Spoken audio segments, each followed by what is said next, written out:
நடிகை நயன்தாராவும் இயக்குனர் விக்னேஷ் சிவனும் காதலிச்சு திருமணம் செஞ்சுக்கிட்டாங்க. இவங்களுக்கு வந்து 2 அழகான ஆண் குழந்தைகள் இருக்காங்க. உயிர் உலக் இவங்களோட பேர் வந்து இதுதான். இப்படி இருக்கக்கூடிய நிலையில இப்போ ரீசெண்டா வந்து விக்னேஷ் சிவன் நயன்தாரா பத்தின நிறைய விஷயங்களை வந்து ஷேர் பண்ணிட்டு இருக்காரு. அதாவது ஒரு பேட்டி ஒண்ணுல நயன்தாரா பத்தின தெரியாத விஷயங்களை வந்து நிறையவே சொல்லியிருக்காரு. சோ அந்த வகையில இப்போ ஒரு விஷயம் வந்து ரொம்பவே வைரலா போயிட்டு இருக்கு. அதாவது 2:30 மணிக்கு கூட நயன்தாரா இதை பண்ணுவாங்க. நான் ஒரு விஷயத்த கேட்டேன் அப்படின்னா 2:30 மணின்னு கூட யோசிக்காம எனக்காக பண்ணுவாங்கப்பா அப்படின்ற மாதிரி வந்து விக்னேஷ் சிவன் சொல்லியிருக்காரு. அது என்ன விஷயம், மற்றபடி என்னெல்லாம் சொல்லியிருக்காரு அப்படிங்கிறத பத்தி இந்த பதிவுல நாம விரிவா பார்க்கலாம். லேடி சூப்பர் ஸ்டார் நயன்தாரா இவங்க வந்து தமிழ் சினிமாவில் ஒரு முன்னணி நடிகையா இன்னைக்கு வரைக்கும் ஜொலிச்சுட்டு இருக்காங்க. ஆரம்பத்துல இவங்க வந்து ஒரு டாப் நடிகையா வலம் வந்துட்டு இருக்கும் போது காதல் வயப்பட்டு போனாங்க.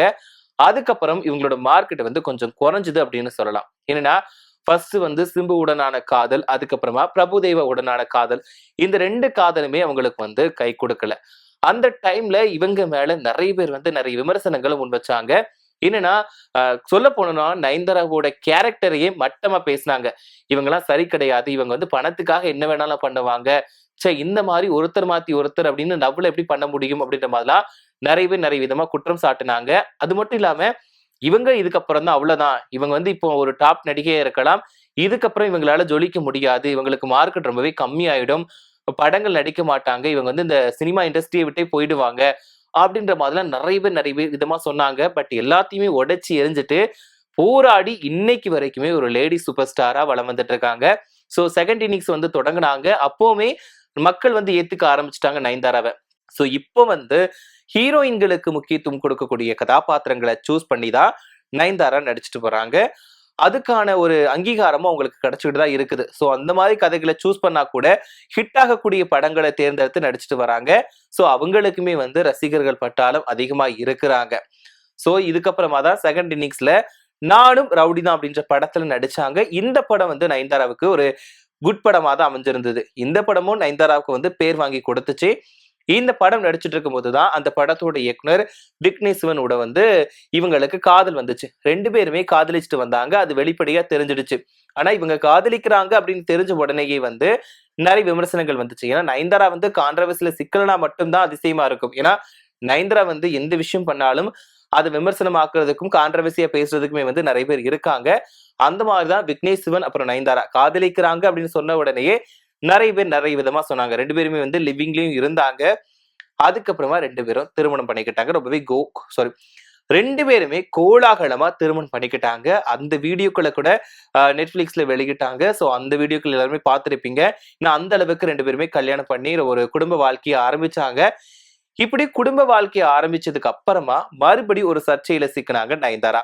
என்னன்னா இவங்களுக்கு கல்யாணம் ஆச்சு, ஆனா நயன்தாரா குழந்தை பெத்துக்காம வாடகை தாய் மூலமா குழந்தை பெத்துக்கிறாங்க அப்படின்ற ஒரு விஷயம் வந்து வெளியே வந்துச்சு. இதனால வந்து சே இவங்களும் ஒரு பொண்ணா, ஒரு குழந்தை பெத்துக்கிறது அப்படிங்கிறது எவ்வளவு ஒரு தாய்மையோட புனிதமான விஷயம், அதை கூட இவங்களால பண்ண முடியாதா, தன்னோட அழகு போயிடும், அந்த அந்த இளமையா இருக்க முடியாது அப்படிங்கிறதுக்காக இப்படி பண்றாங்களே அப்படின்ற மாதிரி நயன்தாரா மேல நிறைய விமர்சனங்கள் முன்வைக்கப்பட்டுச்சு. அதுக்கப்புறமா வாடகை தாய் மூலமா இவங்களுக்கு வந்து குழந்தை பிறந்துச்சு. அதுவும் 2 குழந்தைகள் பிறந்துச்சு. 2 அழகான ஆண் குழந்தைகள். அந்த குழந்தைகளோட பேர் தான், ஒருத்தர் பேர் வந்து உயிர், இன்னொருத்தர் பேர் வந்து உலக். இப்படி வந்து இப்போ இவங்களோட திருமண வாழ்க்கை இப்படி ஒரு குழந்தை பிறந்ததுக்கு அப்புறமா 2 பேருமே வந்து தங்களோட குடும்பத்தோட ரொம்பவே சந்தோஷமா வாழ்ந்துட்டு இருக்காங்க. டே பை டே வந்து அவங்க அந்த வீடியோக்குள்ள வந்து பார்த்துட்டு தான் இருக்கிறோம். அவங்க குழந்தை கூட வெளியே சுத்துறதா இருக்கட்டும், குழந்தைகளை தூக்கிட்டு மற்ற இடங்களுக்கு போறதா இருக்கட்டும், குழந்தைங்க கூட ஃபன்னா விளையாடுறதா இருக்கட்டும், இது எல்லாத்தையுமே வந்து ஷேர் பண்ணிட்டு தான் இருக்காங்க. சோ இப்படி இவங்களோட வாழ்க்கைங்கிறது நல்லா தான் போய்கிட்டு இருக்குது. இப்படி போயிட்டு இருக்கும்போது இவங்களுக்கு திருமணமான ஒரே வருஷத்துல, அதாவது 1.5 வருஷத்துக்குள்ள 2 பேருமே விவாகரத்து வாங்க போறாங்க அப்படின்ற மாதிரி தகவல் வந்துச்சு. ஆனா இத நயன்தாரா திட்டவட்டமா மறுத்துட்டாங்க. தேவையில்லாம பேசாதீங்க அப்படின்ற மாதிரி அதை மறுத்துட்டாங்க. இப்போ ரீசெண்டா அவங்க வந்து அவங்களோட போக்கஸ் நோக்கி ஓடிட்டு தான் இருக்காங்க. அவங்களுக்கு 2 பேருமே அவங்களோட வேலைகள்ல பிஸியா தான் இருக்கிறாங்க. நயன்தாரா அடுத்தடுத்து நிறைய படங்கள்ல நடிச்சுக்கிட்டே தான் வந்துட்டு இருக்காங்க. விக்னேஷ் சிவன் வந்து அஜித் குமார் சார் கூட எடுக்க வேண்டிய படம் வந்து டிராப் ஆனதுனால இப்போ எல்லைக்கு படத்தை வந்து இயக்கியிருந்தாரு. அந்த படம் எதிர்பார்ப்பு நிறைய தான் இருந்துச்சு. ஆனா எதிர்பார்த்த அளவுக்கு ஓடல. ஒரு சுமாரான வரவேற்பு பெற்றிருக்கு அப்படின்னு சொல்லலாம். பட் இதுல வந்து பிளஸ் என்னன்னா, இந்த படத்தோட கதைக்களம் ரொம்பவே நல்லா இருக்கு. அதே மாதிரி படத்துல சிஜி வேலைகள் இதுவுமே ரொம்பவே நல்லா இருக்கு. இன்னும் கொஞ்சம் மெனக்கிட்டு வேலைகள் செஞ்சிருந்தாங்க அப்படின்னா படம் வந்து மெகா ஹிட் ஆயிருக்கும். அதுல எந்த சந்தேகமும் கிடையாது. சோ இது இப்படி 2 பேருமே வந்து தங்களோட வேலைகள்ல மும்முரமா இருக்காங்க. அப்படி இருக்கக்கூடிய நிலையில தான் விக்னேஷ் சிவன் சமீபத்திய பேட்டி ஒன்ல வந்து நயன்தாரா பத்தின நிறைய விஷயங்கள சொல்லியிருக்காரு. நாங்க 2 பேரும் சேர்ந்தா என்னென்னலாம் பண்ணுவோம், எப்படிலாம் இருக்கும் அப்படின்ற மாதிரி சொல்லியிருக்காரு. அது என்னன்னா, இவங்க 2 பேருமே சேர்ந்து படம் பார்ப்பாங்களாம். திடீர்னு தோணுமா எங்கேயாவது வெளிய போலாம் அப்படின்னு நினைப்பாங்களாம். அது மிட் நைட் 2 மணி 2:30 இருந்தா கூட பரவாயில்ல. நயன்தாரா கிட்ட நான் கேட்பேன். எங்கேயாவது வெளிய போலாமான்னு கேட்பேன். அவங்களுமே கொஞ்சம் கூட யோசிக்காம, "வா போலாம்" அப்படின்னு சொல்லிட்டு என் கூட வந்துட்டு வாங்க. நாங்க 2 பேருமே கார் எடுத்துட்டு போயிருவோம். நாங்க போயிட்டு ஜாலியா அவுட்டிங் போயிட்டு வந்துருவோம் அப்படின்ற மாரி சொல்லியிருக்காரு. அது மட்டும் இல்லாம அவங்களுக்கு வந்து பிலால் கடையில இருக்கக்கூடிய பன்னு வந்து ரொம்பவே பிடிக்குமா. அதனால அந்த இடத்துக்கு போவாங்களாம். போயிட்டு அங்க ஒரு பையன வந்து அவங்களுக்கு தெரியுமா. உடனே இவங்க ஃபோன் பண்ணுவாங்களாம். ஃபோன் பண்ணிட்டு எங்களுக்கு பன்னு வேணும்னு சொன்ன உடனேயே, அந்த பையன் வந்து அந்த பன் எடுத்துட்டு வந்து காருக்கே கொண்டாந்து குடுத்துருவானாம். சோ அப்படின்ற மாதிரி இவங்க சொல்லியிருக்காங்க. சோ இந்த மாதிரிலாம் எங்ககிட்ட இருக்கும். இதுக்கு முன்னாடி ஒரு டைம்ல வந்து நயன்தாராவுக்கு வந்து கோவம் எப்படி வரும்னு தெரியவே தெரியாது. திடீர்னு கோவம் வந்துச்சுன்னா, அவங்க வந்து வேற ஜோனுக்கே போயிடுவாங்க. அவங்கள கண்ட்ரோல் பண்றதே கஷ்டம். ஏன்னா எல்லா ஒய்ஃப்மே அப்படிதான் இருப்பாங்க அப்படின்ற மாதிரி விக்னேஷ் சிவன் சொல்லியிருந்தாரு. சோ இப்ப பாத்தீங்கன்னா, இந்த இன்டர்வியூல வந்து நாங்க 2 பேருமே அப்படி இருப்போம். 2 மணி 2:30க்குனாலும் நாங்க வெளிய போவோம். எனக்காக எல்லாமே பண்ணுவாங்க. எல்லா விஷயத்திலயும் பார்த்து பார்த்து பண்ணுவாங்க அப்படின்ற மாதிரி சொல்லியிருக்காரு. இதுக்கு முன்னாடி இன்னொரு விஷயத்தையுமே வந்து விக்னேஷ் சிவன் சொல்லியிருந்தாரு. என்னன்னா, நாங்க 2 பேருமே அதாவது நான் நயன்தாரா கூட வந்து சிங்கம் வேட்டையாடுற மாதிரி வாழ்ந்துட்டு இருக்கேன் அப்படின்ற மாதிரி சொல்லியிருந்தாரு. இது வந்து என்னடா அர்த்தம்? சிங்கம் வேட்டையாடுற மாதிரினா இவர் வந்து நல்லபடியா சொல்றாரா? இல்லட்டா அவங்க கிட்ட கஷ்டப்பட்டு வாழ்றத சொல்றாரா? அப்படின்ற மாதிரிலாம் எல்லாருமே யோசிச்சாங்க. பட் அதுக்கான ரீசன், அதுக்கான விளக்கத்தையுமே அவருமே குடுத்துட்டாரு. என்னன்னா, வருஷத்துல 365 நாள் இருக்குன்னா, நாங்க 365 நாளுமே வேலைக்கு போக மாட்டோம். 265 நாள் தான் வேலைக்கு போவோம். மிச்சம் இருக்கக்கூடிய 100 நாளும் எங்களுக்காக நாங்க செலவு பண்ணுவோம். எங்க கூட நாங்க டைம் ஸ்பெண்ட் பண்ணிப்போம் அப்படின்ற மாதிரி வந்து சொல்லியிருக்காரு. இதாவது இவங்க காதலிக்கும் போதே இந்த முடிவு எடுத்துட்டாங்களாம். நம்ம வந்து 265 நாள் தான் வேலைக்கு போணுமே தவிர, 365 நாள் வேலைக்கு போகக்கூடாது. மிச்சம் இருக்கக்கூடிய 100 நாள் வந்து நமக்கான நாட்களா இருக்கணும். நம்ம வந்து செலவு பண்ணிக்கணும். நம்ம வந்து 265 நாள் உழைச்சு அந்த காச வச்சு நம்ம வந்து 100 நாள் சந்தோஷமா இருக்கணும். அப்படின்ற மாதிரி முடிவுல இருக்கும். நாங்க அத வந்து கடைபிடிச்சிட்டு இருக்கோம். எப்படி ஒரு சிங்கம் வந்து பசிச்சு நல்லா சாப்பிட்டதுக்கு அப்புறம் தான் முன்னாடி இரை இருந்தாலுமே அதை தேடி சாப்பிடாதோ, அந்த மாதிரி தான் நாங்க எங்களோட வாழ்க்கையை வாழ்ந்துட்டு இருக்கோம். நானும் நயன்தாராவும் இந்த மாதிரி தான் வாழ்ந்துட்டு இருக்கோம் அப்படின்ற மாதிரி வந்து விக்னேஷ் சிவன் சொல்லியிருக்காரு. சோ இந்த வீடியோக்கள் வந்து ரொம்பவே வைரலா போயிட்டு இருக்கு. சரி பரவாயில்லப்பா, 1000 விமர்சனங்கள் வந்தாலும் 2 பேருமே வந்து கணவன் மனைவியா சந்தோஷமா வாழ்ந்துட்டு இருக்காங்க அப்படின்ற மாதிரி தான் எல்லாருமே சொல்லிட்டு இருக்காங்க. சோ இப்ப சமீப காலங்களா பாத்துக்கிட்டீங்க அப்படின்னா விக்னேஷ் சிவனை பத்தி நிறைய விஷயங்கள் வந்துகிட்டு இருக்குது. ஏன்னா இப்படி பேட்டிகள்ல ஒரு விஷயமாக கொடுத்துட்டு இருக்காரு. சோ ரீசெண்டா வந்து இன்னொரு விஷயத்தையும் சொல்லியிருந்தாரு. அது என்ன அப்படின்னா, நான் பாட்டுக்கு சிவனேன்னு தான்ப்பா இருந்தேன், என்னை ஏன்ப்பா ட்ரோல் பண்றீங்க அப்படின்ற மாதிரி பேசியிருக்காரு.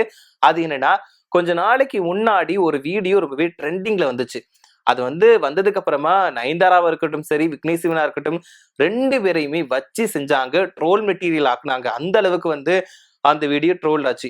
என்னன்னா, அந்த வீடியோ வந்து ஒரு ஃபங்ஷனுக்கு வந்து நயன்தாராவும் விக்னேஷ் சிவனும் போயிருக்காங்க. அங்க வந்து இன்ஃப்ளூயன்சர்ஸ் வந்து நிறைய பேர் வந்திருக்காங்க. அப்போ கிரவுட் அதிகமா இருந்ததால ஒரு யூடியூபர் போயிட்டு, "கொஞ்சம் நேரம் அமைதியா இருக்கீங்களா?